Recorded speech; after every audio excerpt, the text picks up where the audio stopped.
Well, the Champions League is here. We finally made it, and Real Madrid is about to make the debut of 2023 in the Champions League against not only one of the best teams in England, well, not the best league currently recurring right now, but one of the historic clubs from England.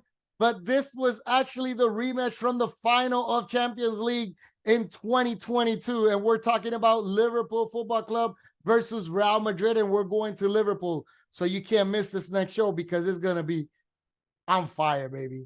Let's give it a start.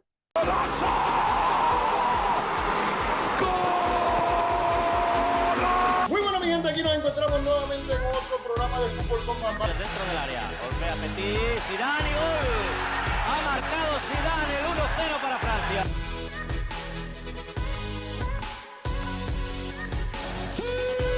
Welcome, everybody, and here we go. This is another show of Football con Bambana. Yes, baby, we're starting right now, and we're starting popping. We're starting hot. We're starting in a revolution, and this is going to be none other than Real Madrid versus Liverpool. What a game. What a spectacular assignment we have for tomorrow. And yes, today actually was the press conference from both squad.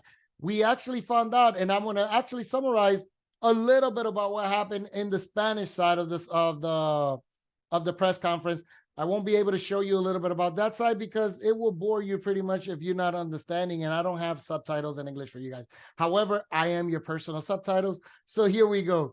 We had Luka Modric, who was talking a little bit about what his future was, what is his ideas about how he sees the game, and he's seeing the club actually in a good form. He's seeing the club in a very positive way. He's seeing that the club understands the priority that is going to have to prepare mentally and physically to play 160 minutes against a powerhouse.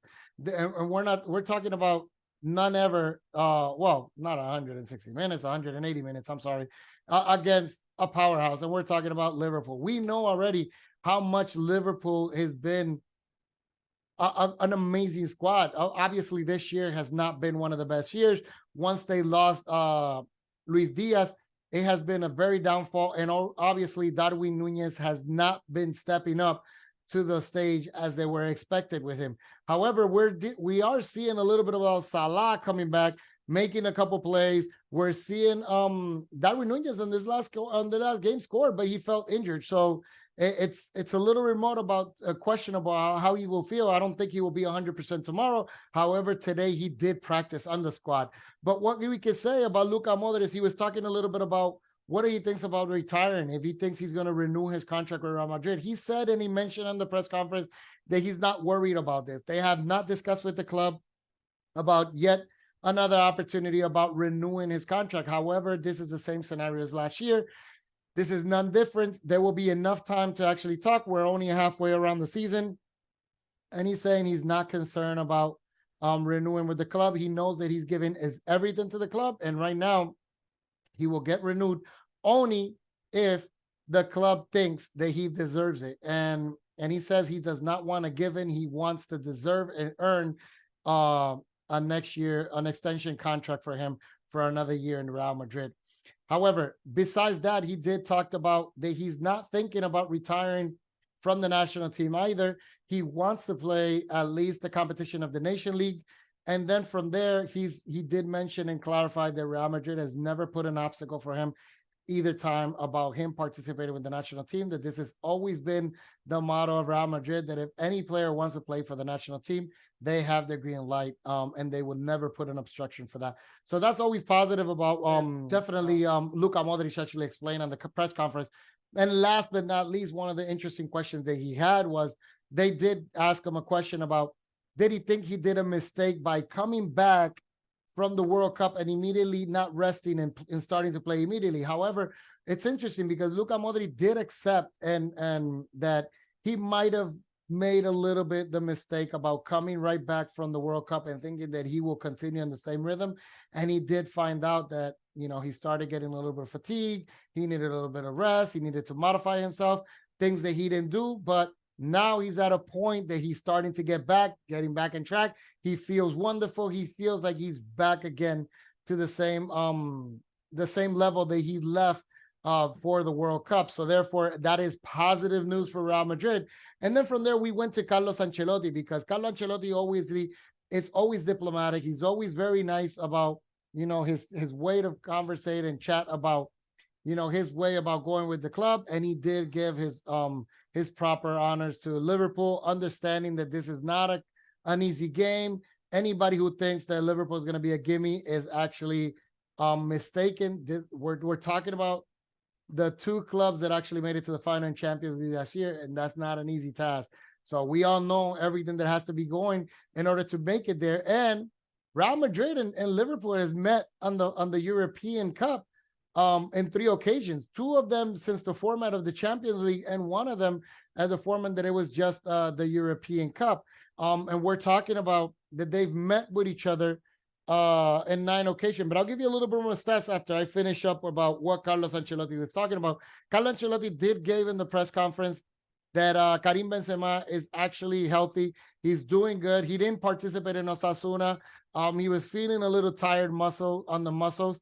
Therefore, he got back. He's feeling 100% apparently now, and he's going to be starting in the starting 11 tomorrow. The other question that they asked him was, how did he feel about Vinicius?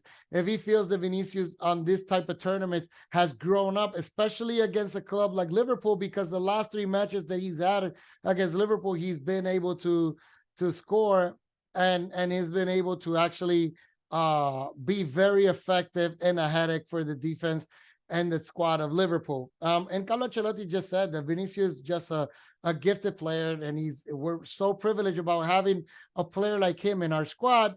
And definitely Vinicius has his mind concentrated about exactly where he wants to participate and how he wants this to actually handle on the tournament. The last question that they actually went to Carlo Ancelotti, which is a little hilarious one, and it's a shame I wouldn't be able to share with you guys. I did share it in Spanish, was that there is a press report or journalist that actually made a comment about strategy, strategic assessment with Carlo Ancelotti. And one of them was asking him pretty much about what he thinks, if he's going to actually overload that midfield with Fede Valverde and the strong midfield between Ceballos, Camavinga, and Modric, or if he would actually go and force a little bit more towards the 4-3-3, which Carlo Ancelotti just stared at him and then looked to the side, stared at him again, creating a little bit of smirk between the journalists around in the press conference room.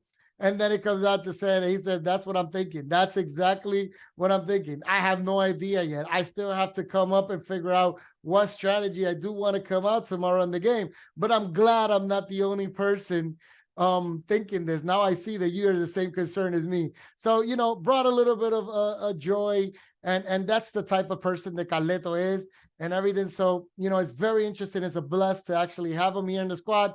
He's been fresh air. He's been very mellow. He's created a great environment between every player. Even the players that play less are starting to feel like they could be at any time a starting 11. And if we look at that, we can look at Asensio. We can look at Ceballos. We can look at Camavinga.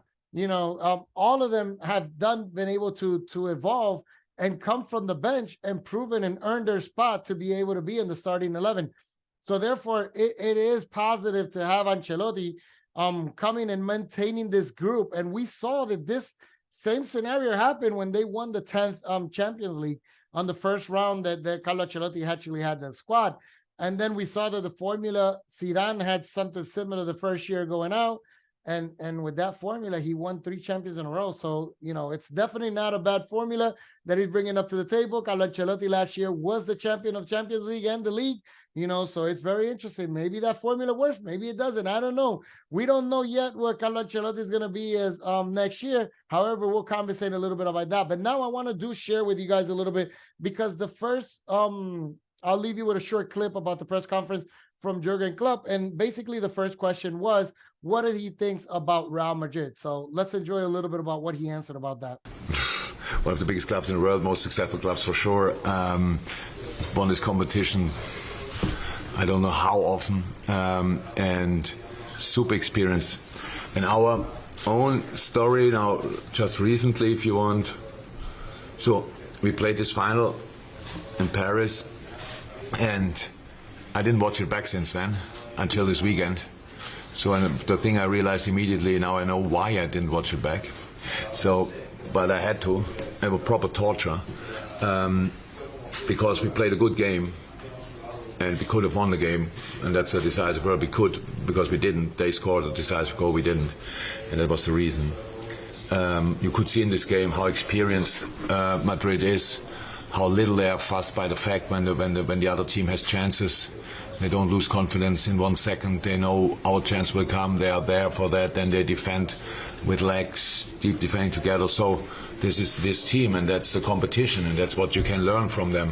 Well, definitely you can see the respect that Jurgen Klopp actually has facing a club like Real Madrid. He understands that it's been very difficult to beat Real Madrid. And he understands that Real Madrid has been a squad that is continuously evolving. You know, Cristiano Ronaldo left the squad, but he still was able to achieve all their goals regardless from that. Right now, you're seeing that the second part, the second question that they actually asked Jurgen Klopp was definitely about if he got the chance to see that final. Once again, that final from Paris, did he see what is his opinion about Real Madrid? And did he actually see if Real Madrid was at any time desperate or calm on the game, if they any time was able to shake them up a little bit? So let's enjoy what he answered and responded in this section right now. Jürgen, did you watch the game on your own? Unfortunately, yes. On your own, yeah. Yeah. And you said that you saw no sign of Madrid panicking during the game when they had. So how do you change that? How do you, in this game, make them feel vulnerable? Is it the intensity that you play at, or? So in general, I don't think you can make this team panicking. So because there were enough reasons. So the chances we had and the saves Courtois had to make, that's where somebody could think, oh my God, we have to close this gap or close this gap. Even it.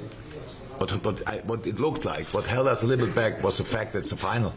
So we didn't take enough risk in little moments. We were not adventurous enough. We were super protective because the counterattacks, the possible counterattack threat, rightly so, we saw with the goal. But so analyze is always super easy. Because now, especially with a year later, you can tell, oh, here we could pass this ball, and here if we pass that ball. But it was a little bit, when I watched it back, it was a little bit the feeling. So here and there, the extra spark, and we could have made this thing. But again, it's Real Madrid, and we cannot play this game without respect and just say, who cares? White shirts, and that badge on the shirt. There's Modric, Kroos, Casemiro, whatever, Benzema, Vinicius, Valverde. So it's like all of them. Absolutely world class. Now they have Germany coming out. It's just it's a really well set up team. So and that's why it's so difficult. But it doesn't mean it's not possible. So we tried it in a final, but in the rounds before when they played City and PSG, I think both games looked definitely like game over, and it wasn't. And that's their quality. And if you win the competition, some of their players won it 5 times. Yeah, you probably think you own the competition, and they're probably right. I'm not sure, but we do still want to give it a try. But we need to play a super game. We need to play 2 super games, to be honest, to get through. But I have no problem with that, because if you don't play your best, you don't have a chance. Real Madrid doesn't have to play their best and still have a chance, and that's the difference, and that's pretty special. But I can't wait.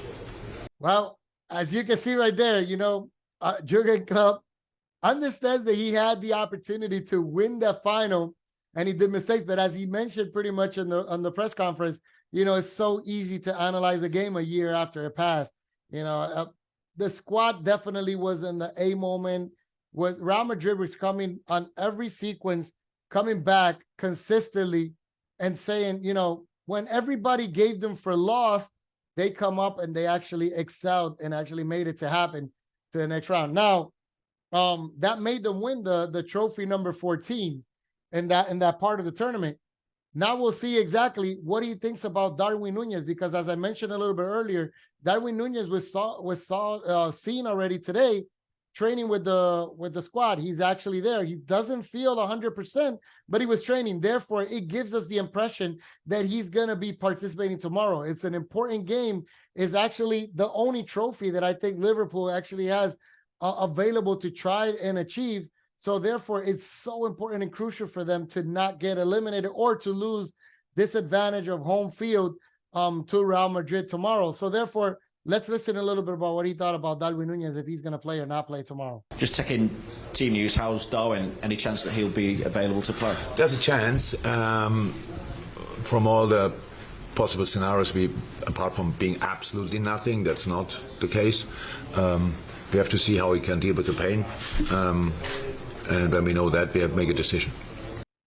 And yes, as you can see, it sounds like he's going to play. Darwin Núñez is not going to miss out tomorrow. They need him.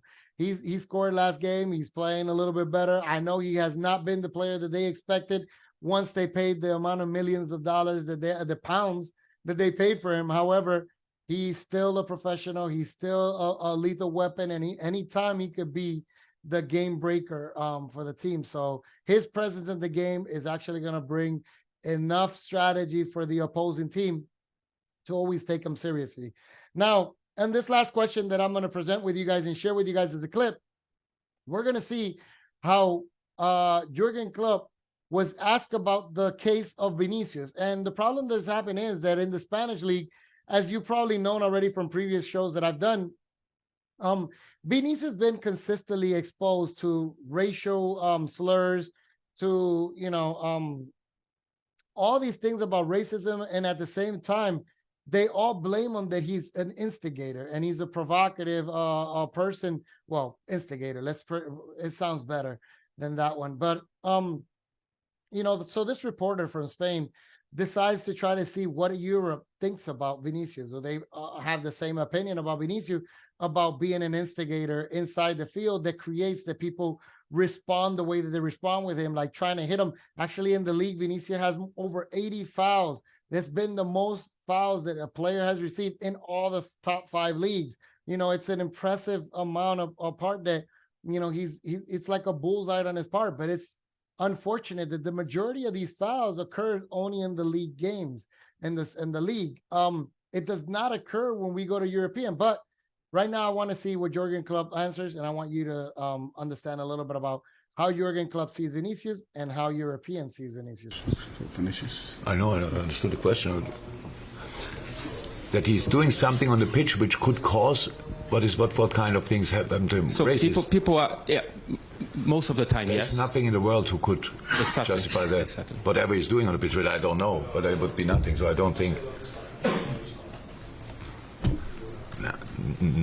Imagine I would say yes, this part of his game could cause. That's completely insane. No, nothing. As far as I know, he's a world-class player. You should not leave him a lot in 1-1 situations or alone. He was that night with a really young age. Didn't get fussed by the way the game went, like that they were not always dominant, stuff like that. He was there in the decisive moment. I'm pretty sure that makes him already a Real Madrid legend at a very young age, and I hope he's not fussed by any idiots who say something about him. But I hear that now the first time. I don't read these kind of things, to be honest. Much appreciated. Well, as you mentioned, Jurgen Klopp has basically defended Vinicius, has basically talked positive about Vinicius. I hope that this message is a message that actually comes up and shines in the league and appreciate more about, how few players we have with the amount of skills that Vinicius brings to the table. And we get to appreciate players like that and understand and stop trying to mentally hurt them or break them down internally, even though we've seen that Vinicius is strong enough. But, it always hurts regardless. Nobody deserves for any racial slurs. And we saw the other day also how they hung from a bridge, a mannequin with Vinicius jersey on it, which is unheard of. Definitely. But a little bit about Real Madrid and Liverpool before we close down this show. And what happened is that Liverpool and Real Madrid has faced each other 9 times in the history. From the 9 times, the first 3 matches that Real Madrid and Liverpool encountered, Liverpool won those matches. After that, Liverpool has only been able to tie a game with Real Madrid, and Real Madrid has won the next 5 games. And we're talking about the first final that it was actually in 1981. Real Madrid lost a game against Liverpool, a very close game. And this is a game that Vicente del Bosque, Juanito, and Santillana was playing for Real Madrid, and they lost 1-0. This is a time in the era where Premier League was considered the mecca of sport also as well, even though Real Madrid was the biggest crown coming from earning six European Cups in a row. So, you know, it was a huge match and a huge victory from England and Liverpool coming to win that game. After that, we didn't get to see these matches all over again into 2009. And this is the squad from Liverpool where Rafa Benitez used to be managing this. And Real Madrid got outscored in both matches. This was actually a match also in the European where Real Madrid lost 1-0 at home and then went to Liverpool and lost 4-0 in Liverpool. But then everything changed in 2014 and 2014, 2015, which is, as already everybody knows, this is actually the year that Real Madrid, after a long drought of not being able to lift up the European Cup, well, I think the last time that they lifted up at that moment was actually 2001 with Sisu in Glasgow with that number 9.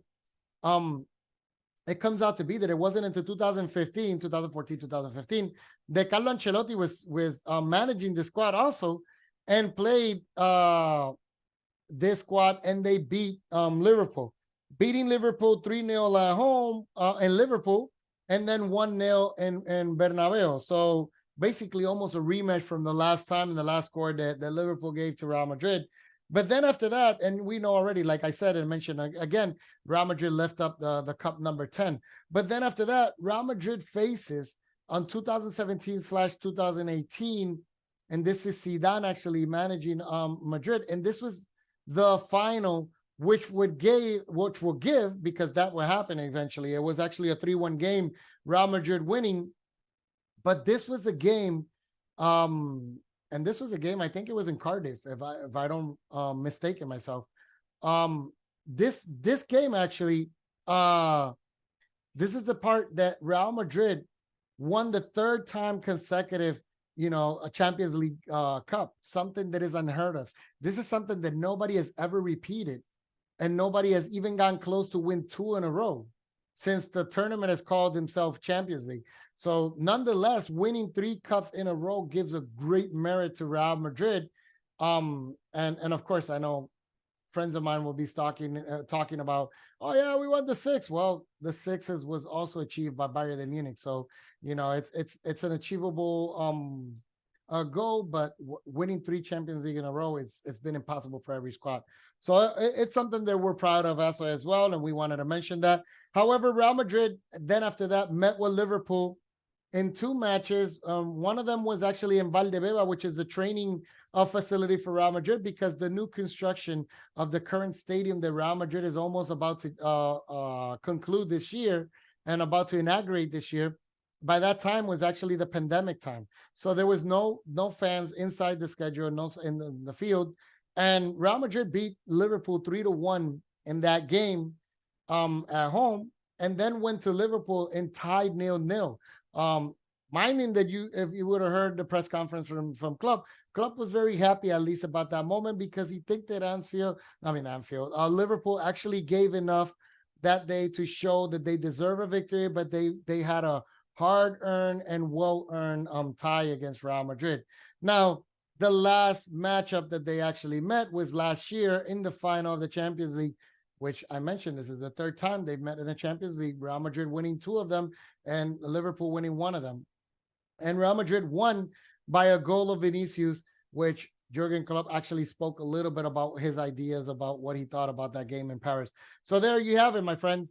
I hope you enjoy this. I hope you're ready Tomorrow, Champions League again. This is a match you don't want to miss. This is a match that is actually going to be very, very, very, very interesting. And this is a match that everybody who likes football is going to want to see. And hey, we'll talk a little bit about that after the game. So hope you enjoy the show. Hope you like this style of show that I gave you a little bit of clips about the press conference. And I'll see you until next time. Don't forget to subscribe, hit the like button, and leave me your comment. So I'll see you until next time in Fútbol con Bamban. Ciao!